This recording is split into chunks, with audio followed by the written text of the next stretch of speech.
Votre chien a exactement 15 minutes. C'est la fenêtre de survie critique avec laquelle vous travaillez lorsqu'une piqûre d'abeille tourne mal. Ce n'est pas 1 heure et ce n'est même pas 30 minutes.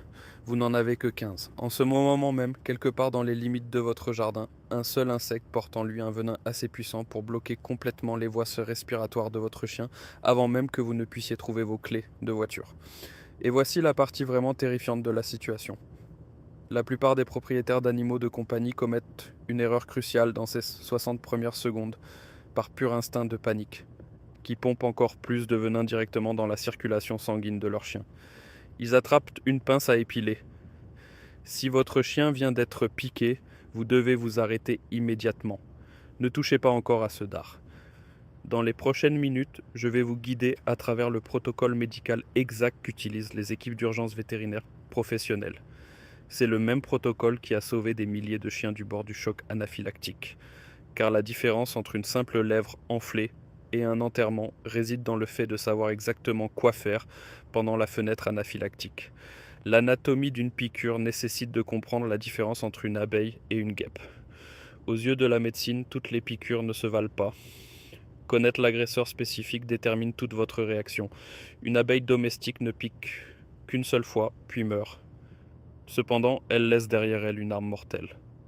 Le dard barbelé reste profondément enfoncé dans la peau de votre chien, toujours relié à une poche à venin qui continue de pomper du venin jusqu'à 3 minutes après que l'abeille soit partie depuis longtemps. C'est exactement pour cette raison que l'utilisation d'une pince à épiler est catastrophique. Pressez la poche injecte immédiatement au chien toute la dose de venin restante. Les guêpes et les guêpes jaunes sont des animaux complètement différents. Leurs dards sont lisses, ce qui signifie qu'un seul insecte peut piquer votre animal à plusieurs reprises. Pire encore, ce sont des charognards agressifs qui se cachent souvent dans des canettes de boissons ou des poubelles. Si un chien essaie d'en attraper une, la piqûre se produit souvent dans la bouche ou la gorge. Une piqûre interne n'est pas une simple situation de premier secours, c'est une urgence absolue. Vous devez identifier l'agresseur et agir en conséquence.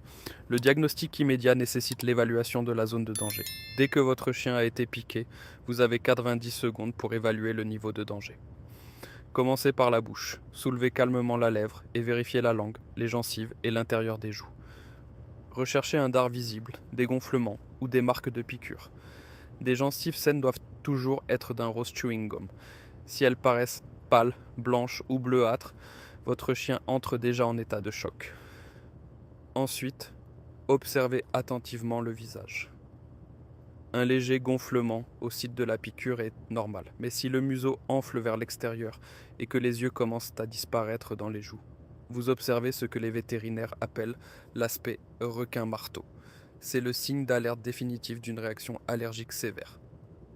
Maintenant, écoutez attentivement. Un halètement aigu ou un sifflement à chaque respiration signifie que les voies respiratoires se ferment, en combinaison avec une léthargie soudaine, une bave excessive, des vomissements ou des pattes froides. Vous ne prodiguez plus de premiers secours. Vous êtes dans une course contre la montre. Les premiers secours d'urgence, étape par étape, constituent la phase d'action suivante. Suivez ces 4 étapes dans cet ordre précis. La première étape est la technique de l'ongle. Oubliez complètement la pince à épiler. Trouvez le dard et utilisez le bord de votre ongle, une carte de crédit ou même un morceau de carton rigide pour gratter latéralement sur la peau. Cela permet d'éjecter proprement le dard tout en gardant la poche à venin intacte. Ne pincez jamais et ne pressez jamais. Un grattage latéral ne prend qu'une seconde et évite à votre chien de recevoir une deuxième dose de venin. La deuxième étape est le protocole de refroidissement. Appliquez une compresse froide sur le site de la piqûre dans les 5 premières minutes. Un sac de petits pois surgelés enveloppé dans une serviette fine fonctionne parfaitement car il s'adapte à la forme du corps. Le froid provoque la contraction des vaisseaux sanguins, ce qui ralentit considérablement la propagation du venin. Appliquez pendant 10 minutes, puis retirez pendant 5 minutes. Ne placez jamais de glace directement sur la peau, car cela peut provoquer des brûlures par le froid sur les tissus sensibles. La troisième étape concerne les règles d'hydratation. Si votre chien est alerte, calme et avale normalement, proposez-lui quelques petits glaçons à lécher ou un bol peu profond d'eau fraîche. Cela apaise la gorge et favorise la circulation sanguine. Cependant, si votre chien halète, bave abondamment ou présente un gonflement au niveau de la gorge, Ne lui proposez pas d'eau, tout ce que vous mettez dans sa bouche devient un risque d'étouffement dès que les voies respiratoires se rétrécissent. La quatrième étape est l'astuce du miel. Pour les petites piqûres dans la bouche, une petite cuillère de miel cru peut enrober les muqueuses irritées et réduire le gonflement local. Les enzymes naturelles procurent également un effet légèrement apaisant. Ce n'est qu'une mesure de soutien. Elle apporte un soulagement, pas du temps. Si les symptômes s'aggravent, passez immédiatement à la phase suivante. La trousse médicale d'urgence comprend des médicaments et des dosages. Avant de continuer, un avertissement important, chaque dosage que je vais mentionner doit être confirmé avec votre propre vétérinaire avant qu'une urgence ne survienne. Appelez-le aujourd'hui. Obtenez le feu vert et préparez ensuite votre trousse. La cortisone ou la prédnisolone est vitale. De nombreux propriétaires expérimentés gardent en permanence un seul comprimé de 10 mg de prédnisolone dans leur portefeuille. Pourquoi ? Parce que les corticostéroïdes arrêtent la cascade inflammatoire à la source. Lorsque le système immunitaire réagit de manière excessive au venin, ce médicament freine considérablement la libération d'histamine et le gonflement des tissus. Lors de randonnées de plusieurs jours ou d'une vie à la campagne loin d'une clinique, ce petit comprimé a sauvé d'innombrables vies.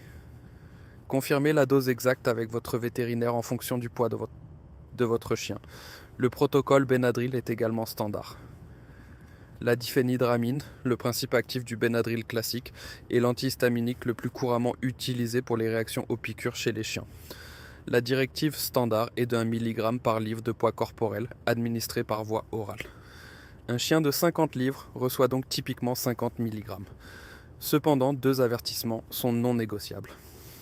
Premièrement, n'utilisez jamais de Benadryl liquide, car de nombreuses formules contiennent de l'alcool. Deuxièmement, n'utilisez jamais de produits contenant du xylitol ou des décongestionnants comme la pseudoéphédrine. Ces ingrédients sont mortels pour les chiens. Lisez toujours l'étiquette 2 fois. Un soutien alternatif est également une option. Pour les propriétaires qui préfèrent des options plus douces, Apis mellifica, un remède homéopathique à base d'extrait d'abeille, est parfois utilisé pour traiter les gonflements et les rougeurs. Les gouttes d'urgence, fleurs de bac, Rescue Remedy, un mélange d'essence florale, peuvent également aider à calmer un chien paniqué pendant le transport vers la clinique. Ce ne sont pas des substituts aux médicaments d'urgence. Ce sont des compléments qui soutiennent le système nerveux de votre chien pendant que vous conduisez. Un choc anaphylactique se produit lorsque les remèdes maison échouent. Parfois, le venin gagne, même si l'on a tout fait correctement. L'une de nos spectatrices a partagé une histoire déchirante. Son labrador semblait stable après une piqûre d'abeille. 20 minutes après le début du trajet vers la clinique d'urgence, le chien s'est soudainement effondré sur la banquette arrière. Ses gencives sont devenues blanches. Sa respiration s'est arrêtée. Lorsqu'ils sont arrivés, il était trop tard. C'est un choc anaphylactique, et c'est la raison d'une règle absolue. Appelez à l'avance pendant le trajet.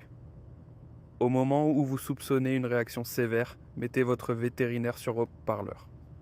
Dites-lui que vous arrivez, décrivez les symptômes et donnez votre heure d'arrivée prévue. Ce seul appel permet à l'équipe de préparer une injection d'adrénaline, de mettre en place une voie intraveineuse et de vous accueillir à la porte. Ces minutes gagnées sont primordiales. La position est également importante. Allongez votre chien sur le côté droit, le cou légèrement étiré vers l'avant. Cela maintient les voies suédois respiratoires aussi ouvertes que possible. Gardez une main sur sa poitrine et surveillez chaque respiration jusqu'à votre arrivée. Mémorisons cela en 3 mots. Gratter, refroidir, observer. Grattez le dard latéralement pour l'extraire. Ne pressez jamais. Refroidissez la zone avec une compresse enveloppée pour ralentir le venin. Surveillez attentivement votre chien dans les 60 prochaines minutes et faites attention aux gencives, à la respiration et au comportement. Si quelque chose change, appelez à l'avance et partez. Mais voici la vérité que la plupart des propriétaires négligent. Lorsque les températures augmentent, les abeilles et les guêpes ne sont pas la seule menace qui se cache dans votre jardin. Les tiques émergent silencieusement de la même herbe chaude et transmettent la maladie de Lyme, l'anaplasmose et l'ehrlichiose. Une seule morsure peut changer la vie de votre chien pour toujours. J'ai créé un guide complet sur la prévention naturelle des tiques, qui couvre les répulsifs sûrs, les protocoles de contrôle quotidien et les herbes qui fonctionnent vraiment. Cliquez maintenant sur l'écran et protégez votre chien du prochain ennemi invisible. Si ce guide vous aide à vous sentir mieux préparé pour protéger votre compagnon à quatre pattes, veuillez vous abonner à notre chaîne et aimer cette vidéo. Nous nous consacrons à la révélation d'informations de sécurité vitale qui pourraient sauver la vie de votre animal de compagnie. Ensemble, assurons leur avenir.